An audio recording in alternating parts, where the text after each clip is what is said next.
नमस्कार मित्रांनो, तर आज आपण बघणार आहे महाट्रान्सको LDC एक्झामची कट ऑफ. आता एवढे दिवस झाले मी कट ऑफ बद्दल काहीच बोललो नव्हतो, कारण मी त्याच्याकडे लक्ष दिलं नव्हतं, कारण प्रोफेशनल नॉलेज हा एकदम आउट ऑफ सिलेबस सारखा आलेला. पण यावेळी मी दिवाळीच्या सुट्टीमध्ये थोडासा वेळ भेटला, त्याबद्दल मी कट ऑफ काढण्यासाठी माझा थोडासा प्रयत्न केला. तर हे काय एक्झॅक्ट येऊ शकतं मला काय माहीत नाही, पण मी माझ्याप्रमाणे कट ऑफ काढण्याचा प्रयत्न केलेला आहे. बघूया आता तो किती बरोबर येईल. आता रिझल्ट लागेल तेव्हाच ते आपल्याला समजेल, पण माझ्या मते हा कट ऑफ राहण्याची शक्यता आहे. कारण मी दिवाळीच्या सुट्टीमध्ये थोडंफार बघितलं की बाबा कसे क्वेश्चन आलेले, किती सोपे आहेत, किती अवघड आहेत, किती मीडियम आहेत, हे सगळं बघितल्यानंतर मी हा कट ऑफ प्रेडिक्ट करतोय. बघूया आता कसा होता आपला कट ऑफ.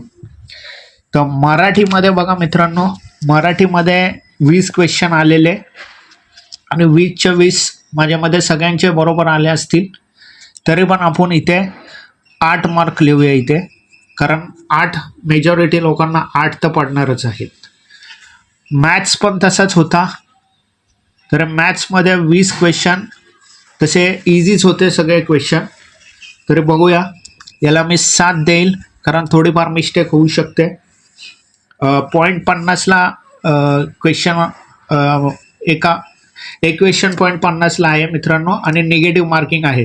त्याबद्दल मी हे 8 आणि 7 इथे मराठीसाठी आणि मॅथ्ससाठी 7 माझ्या मते एवढे होतील.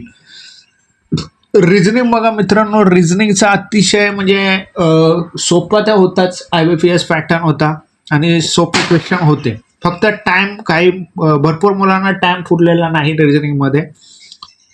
त्याबद्दल रिझनिंगमध्ये 40 क्वेश्चन होते आणि .50 ला म्हणजे 20 मार्काला होता. तर रिझनिंगमध्ये मित्रांनो भरपूर मार्क असं वाटतं आपल्याला की बाबा आहे बरोबर आपलं, पण रिझनिंग IBPS पॅटर्न थोडा एक क्वेश्चन एक जरी पजल थोडंफार गडबड झाले असेल आणि तुम्हाला वाटलं असेल की बाबा आहे बरोबर, पण पूर्ण 5च्या 5 मार्क जातात. त्याबद्दल मी इथे फक्त 12 मार्क लिहिणार आहे, कारण सगळे निगेटिव्ह मार्किंग पकडून सांगितलं मी तुम्हाला. माझ्या मते तर रिझनिंगमध्ये आणि मेजॉरिटी मुलांचा तर पेपर कव्हरच नाही झाला आहे रिझनिंगचा. त्याबद्दल 12 मार्क मला वाटते जे जास्तीत जास्त पडू शकतात. काही लोकांना पडतील जास्त, पण त्यांनी रिझनिंगवर फक्त फोकस केला असेल तर पडू शकतात. तरी पण इकडे तिकडे त्यांचे कमी होणार आहेत. त्याबद्दल 12 मार्क ऑन अन ॲव्हरेज सांगतो मी कट ऑफसाठी रिझनिंगमध्ये. आणि प्रोफेशनल नॉलेज ते तर अतिशय 15-20 क्वेश्चन अतिशय म्हणजे आपण अभ्यास नव्हता केला ते विचारलेले, म्हणजे आउट ऑफ सिलेबस समजा तुम्ही, तशा प्रकारचे होते. कारण त्यांनी बँकिंग, इन्शुरन्स वगैरे काय काय विचारलेलं, RBI वगैरे, आणि त्याचा एवढा आपण इकॉनॉमिक्सचा अभ्यास केला नव्हता. त्यांनी ते विचारलेले, कारण त्यांना पेपर माझ्यामध्ये सेटच करायचा नव्हता. त्यांनी कुठल्या तरी कॉपी पेस्ट करून पेपर त्यांनी टाकून दिलेला आहे, असं माझं मत आहे. कारण अकाउंटचे क्वेश्चन एकदम कमी विचारलेले आणि इतरच जास्त विचारलेले. तरी पण 35 क्वेश्चन 50 क्वेश्चनला होता, 50 क्वेश्चन होते याचे, आणि 2.2ला एक क्वेश्चन होता. तर याच्यात बघा 35 क्वेश्चन असे होते की ते सगळ्यांना म्हणजे जवळपास आपल्या रिलेटेड, म्हणजे थोडेफार डोकं लावलं तर 35 क्वेश्चन होते असे की बाबा अकाउंट रिलेटेड वाटत होते. पण हे 15 क्वेश्चन तर आउट ऑफ सिलेबसच होते, असं माझं मत आहे. 15 क्वेश्चन म्हणजे आउट ऑफ सिलेबस, म्हणजे आपल्या सिलेबसमध्ये इकॉनॉमिक्स आहे, पण इकॉनॉमिक्सचे जास्त विचारत नव्हते कॉम्पिटेटिव्हला. त्यांनी काय केलेलं, IBPS पॅटर्न असल्याबद्दल त्यांनी बँकिंगचे SBI वगैरे, POचे वगैरे, जनरल अवेअरनेसचे ते क्वेश्चन आपल्याला टाकलेले. माझ्या मते त्यांनी याचे LDC एक्झामसाठी पेपर सेटच केला नव्हता. त्यांनी फक्त असेच क्वेश्चन उचलून टाकलेले इकडे तिकडचे.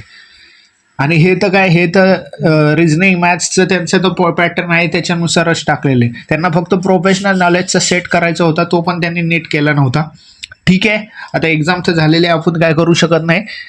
तर 35 क्वेश्चन हे बरोबर म्हणजे येऊ शकतात मुलांची. 35च्या पुढे पण येऊ शकतात, पण 35 मेजॉरिटी येऊ शकतात. आणि 35 इंटू 2.2, 35 इंटू 2.2 77 होतात.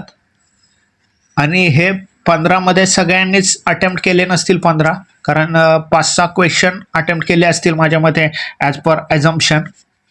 त्याबद्दल 6 क्वेश्चन समजा आपले चुकले, तरी पण इकडे 6 क्वेश्चनचे 2.2चे 1/4 निगेटिव्ह मार्किंग आहे.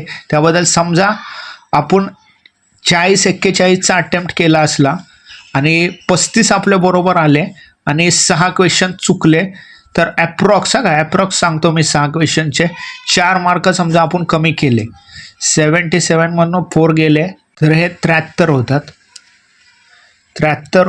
तर 73 मार्क माझ्या मते प्रोफेशनल नॉलेजमध्ये पडू शकतात. तर आता बघा किती झाले, 3 2 5 आणि 7 12 आणि 8 20 मार्क झाले इथे. 0 2 7 आणि 1 8 आणि 2 10 म्हणजे 100. म्हणजे आता बघा मित्रांनो, 100 मार्क हा कट ऑफ लागण्याची शक्यता आहे. तर याच्या मागे येईल का, तर मला नाही वाटत याच्या मागे येईल, कारण आपण रिझनिंगमध्ये पण कमी पकडलेत आणि अकाउंटमध्ये थोडेसे कमी पकडलेत. त्याबद्दल 100च्या पुढे पण जास्त जाणार नाही, 100 ते 105 यामध्येच कट ऑफ लागण्याची शक्यता आहे. तर महाट्रान्स कंपनीचा कट ऑफ हा LDCचा 100 ते 105 हा माझा ॲझम्पशन आहे की एवढा लागू शकतो. याच्या पुढे म्हणजे आता टॉपरचे मार्क तर भरपूर असू शकतात, किती असतील काय माहीत नाही, पण त्यांना पण मला नाही वाटत एवढे पडतील. 115-20चा टॉपर माझ्या मते असू शकतो. आणि हे जनरल कॅटेगरीचं सांगतो मित्रांनो, जनरल कॅटेगरीचा 100 ते 105 हा कट ऑफ लागण्याची शक्यता आहे. तर बघूया, आता रिझल्टची वाट बघतोयच आपण. आता लवकर लागेल रिझल्ट, मे बी 3 महिने होत आले, त्याबद्दल रिझल्ट लागू शकतो आता कधी पण. तर बघूया, फोन बिन करत आहेत आपले पोरं, पण त्याचा काय उपयोग होत नाही आहे. पण आता लागेल, ते त्यांच्यावरच डिपेंड आहे कधी लावायचं ते. आणि आता वर्किंग डेज पण चालू झालेले आहेत, त्याबद्दल लागू शकतो रिझल्ट या वीकमध्ये, या लास्ट वीकमध्ये और नोव्हेंबरच्या फर्स्ट वीकमध्ये. तरी बघूया. आणि अकाउंट रिलेटेड कुठली एक्झाम आलेली नाही आहे, एक पण एक्झाम निघाली नाही, त्याबद्दल माझे व्हिडिओज आले नाहीत. त्याबद्दल बघूया, आता अकाउंट एक्झाम निघेल तेव्हा या व्हिडिओ तर बनवेल. पण LDCचा कट ऑफ हा एवढा जाऊ शकतो. धन्यवाद.